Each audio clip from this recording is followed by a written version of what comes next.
bromeliads have a secret. Watch this video so you can learn how to care for bromeliads and find out the big reveal, but you have to watch till the end. Stay tuned. Please subscribe to my channel. Make sure you click the little bell so you're always notified when I upload a new video. And if you like the content, give me a thumbs up. Put us a comment down below. Tell me what you like to grow in your container garden.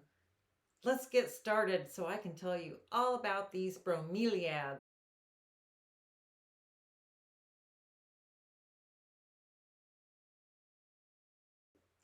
Hi everybody, this is Sherry and welcome to my channel. Today we are going to talk about all the tips and how you care for bromeliads. Well, you know they're another tropical plant. I have my three right here in front of me.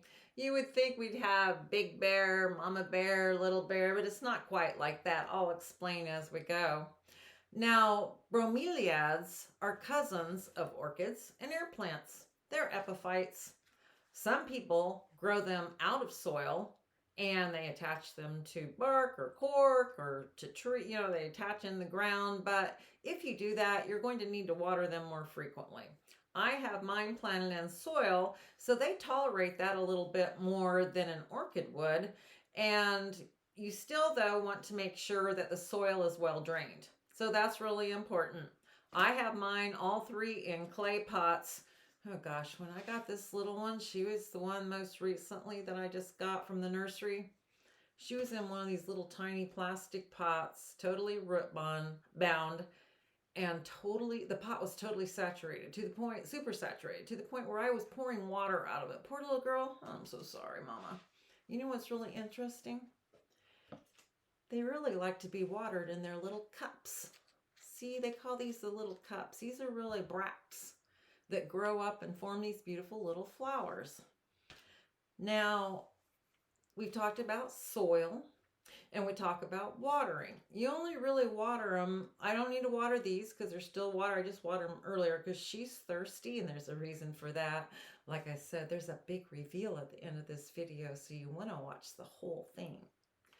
Same with this girl. She's still got some water down there in her cup. And the same with this beautiful right over here. Now you don't want it to stand very long, so you don't want to just keep watering them. You want it to all be absorbed. Because if it does, there's salts in the water, even if it's rainwater, especially here in zone 10A, plant zone 10A, because I think that's why we're the A, we're closer to the coast. So there's more salt in our air naturally. Interesting, huh? So you want to be careful not to overwater them. They do not like soggy roots at all. Like I said, they're epiphytes. Epiphytes like to be free. Really, the only reason that we're using the soil is to help stabilize them in the pots.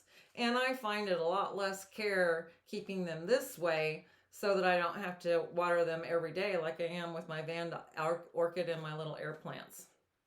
Okay, light. Interesting enough, these like semi-direct light. Most of them don't like to be out in the bright sunlight. Now, I read that if they have lighter leaves, they're getting too much sun. If they have darker, elongated leaves like this, they might not be getting enough light. So it's interesting, but this plant seems to be flourishing, so it kind of makes you wonder. I don't keep them out in the bright sun when it's warm enough. Right now we're having a weird cold winter, but so they're in the house. They really don't like it below, they really like it warmer. They're a tropical plant. So when you get below the 50-degree range, they're saying, really? We like it down in Ecuador where it's really warm. So could we just be a little bit warmer? But with all full disclosure, people have them in the ground down here, and eventually when I get my new garden prepared this next year, which is going to be a partial light garden outside, I might be able to put some of them in the ground too. Okay, so light. They like indirect light, most of them. They don't like, there are some that tolerate bright light. You really need to research the plants that you buy. So far, mine are getting by with the amount of light that I'm giving them, although I'm going to keep these two, the small one here and the tall one here, in less light and see if that turns their leaves a little bit more green. And I think it's kind of is a little bit more with this one. So, and there's a reason why she looks like this. Fertilizer, we don't give them a lot of fertilizer. They don't need a whole lot. And what's really interesting, and why I'm so appreciative of you all being here with me to learn all about these tropical plants. See, you don't want to apply, where I came from, the Midwest in Kansas, that mindset to tropical plants. Because you know what I'd be doing? I'd be fertilizing them. They're blooming. They want fertilizer. No, they're a bromeliad. They're different. You're not supposed to fertilize them right now. Isn't that interesting? You really only fertilize them when they're younger and developing, before they start, their bracts start turning into the beautiful flowers. Fun. Well, you know, when I found out this next thing, I almost cried. Bromeliads are monoliths too. Do you know what that means? It means that they only bloom one time. Okay, now tell me that's not the most heartbreaking thing you've ever heard, right? And then I thought to myself, no, wait a minute. They had to start from baby somehow. How does this happen? How does this happen? How do they make more flowers? They have a secret. And it's part of my big reveal. As it turns out, you can propagate bromeliads. They have babies. Now their babies are called pups. Not puppies, not kittens, pups. Let me show you. You see on this big mama? You see this baby right here?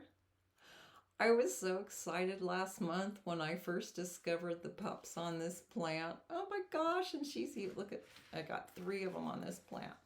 I've been waiting a whole month to tell you guys about it. I've been so excited. It's like, this is how you grow new bromeliads and turn into big, beautiful plants like these, and then they grow. We'll do another video when it comes time to propagate. We're not quite there, and I'm not quite brave enough to cut the plant off the plant yet, but that's the technique. Now here's another thing that's really interesting about the bromeliads.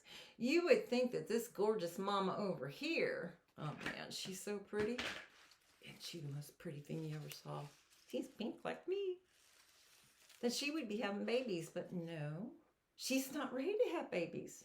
But you know how it is, right? When life can be a stress, sometimes that makes things happen faster. And look what I discovered this month. Oh, mama. Mama's got baby here. And there's a tiny, tiny, tiny, tiny one growing down in there.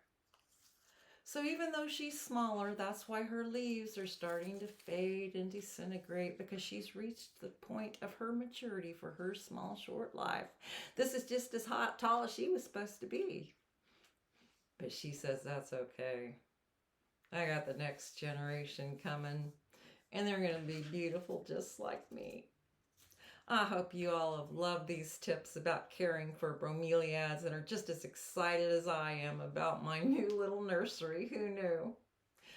Have a great gardening week. Gosh, I'm so excited about my bromeliads and the pups that are growing. I hope that I can propagate these successfully, probably beginning of February for this big mama.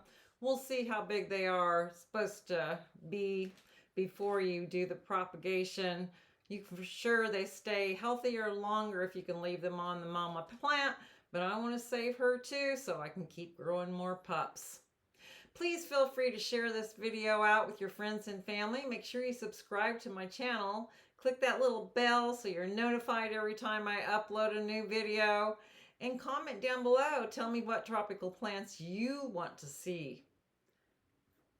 We'll talk to you soon. You guys have a great gardening week.